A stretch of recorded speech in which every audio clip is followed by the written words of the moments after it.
What's up, guys? It's your girl Alana here, and today we'll be reacting to scary urban legends about Disneyland that are supposedly true.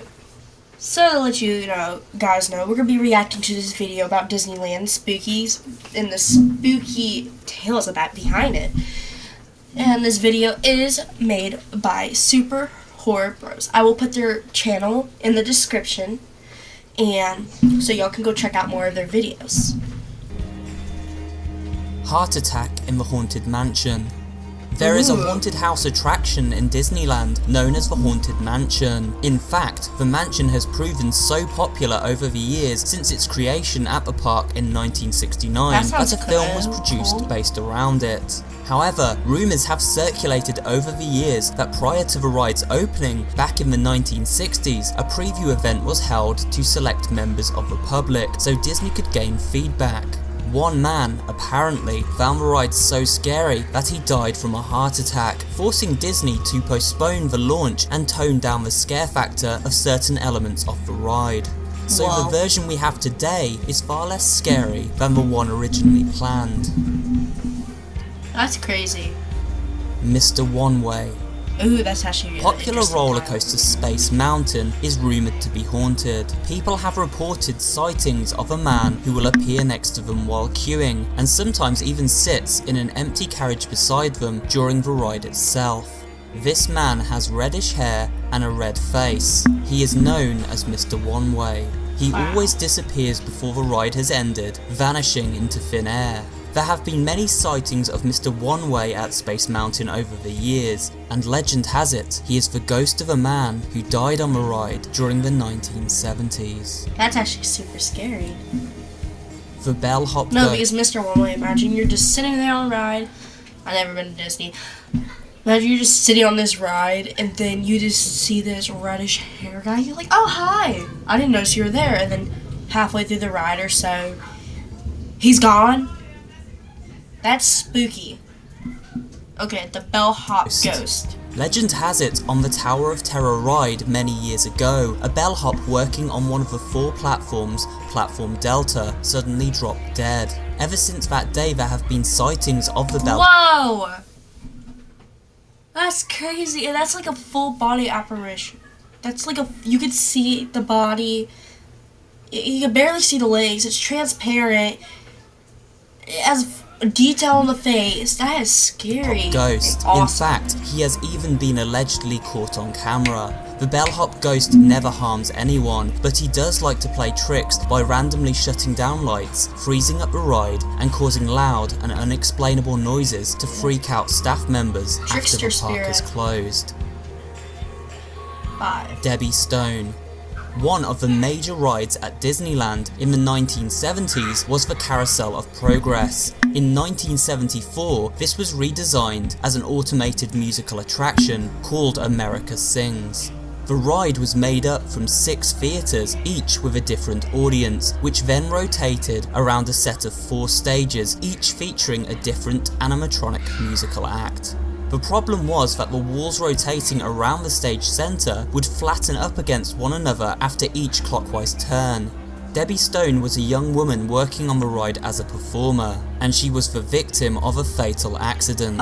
She became trapped between the stages during one of the rotations and crushed between 2 walls. Before the ride's closure in 1998, people would remark they could, on occasion, hear a woman's voice warning, "Be careful," near the site of the accident.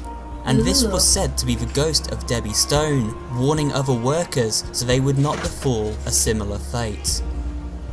Wow. Human ashes in the Haunted Mansion. Oh, who put ashes there? Whoa. Over the years there have been numerous accounts of people caught in the act of dumping the cremated remains of loved ones in the Haunted Mansion.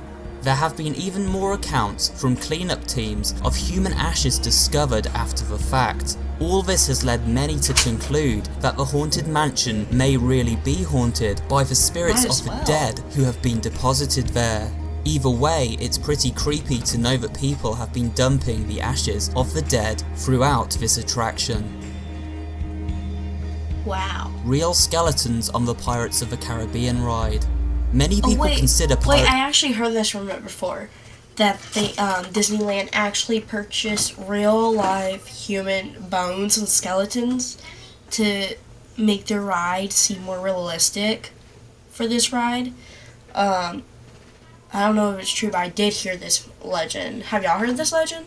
Leave a comment below if you have. Of the Caribbean to be one of Disneyland's most influential and impressive attractions. It even became a popular movie series starring Johnny Depp. It was also the final ride supervised by Walt Disney himself when first built in 1969. The Pirates of the Caribbean ride contains many different locations, including a swamp and a cave. These locations contain skeletal human remains. The creepy part is that the original skeletons designed for the ride didn't look authentic enough, and so it is believed the design team reached out to friends working over at the UCLA Medical Center and got their hands on some real skeletons. So for many years, the skeletal props visitors would see were in fact the remains of real people. As fake skeleton technology improved over the years, it is said that most, but not all, of the original real skeletons have been replaced, so keep an eye out if you ever take this particular ride. Wow. 2. Andy's coming. Remember the famous line from Toy Story, "Andy's coming"? This was always shouted by one of the toys when Andy, their human owner, was on the way up to his room. It meant the toys had to play dead and return to their limp, lifeless state. Well, years ago at Disneyland, if any kid were to shout the famous phrase "Andy's coming" around any of the mascots at the park, it meant they had to fall to the floor and remain perfectly still, just like in the movie. However, as soon as word got out about this bizarre real-life Easter egg, Disneyland was made to stop due to safety concerns for their workers. However, this strange urban legend is actually true. Wow. The Abandoned Island. In 1974, Disney opened an island within their resort called Discovery Island. Yes, that's right, they opened an entire island. Originally a pirate-themed island, this massive attraction eventually became a nature reserve housing animals such as flamingos, lemurs and monkeys. However, due to alleged reports of animal abuse by staff members and because of its lack of popularity, Discovery Island was eventually closed down in 1999. Now the entire island lays abandoned. The only remaining life, its natural inhabitants, the birds and alligators. A few years after its closure, a photographer swam out to the island under the cover of darkness to explore. Strangely, the lights of a water park were on, even though no work was being carried out and the island had long been left in ruin. There were also strange noises to be heard. The photographer left, never to return. But, legend has it, this overgrown, abandoned island within Disneyland is haunted by Disney mascots who will terrorize anyone who trespasses on its land. Thank you for watching this video again, guys, and I really appreciate, and I would really appreciate if you leave a like and if you subscribe to my channel. But then also the original video this belongs to is Super Horror Bros. I will leave their channel in the description below, so if you want to check out more of their videos. And if we reach, I'll say 100 likes on this video, I will react to the Island Mystery video for Disneyland, because that's actually very intriguing. But only if y'all want it. 100 likes. Okay. Thank you. Bye.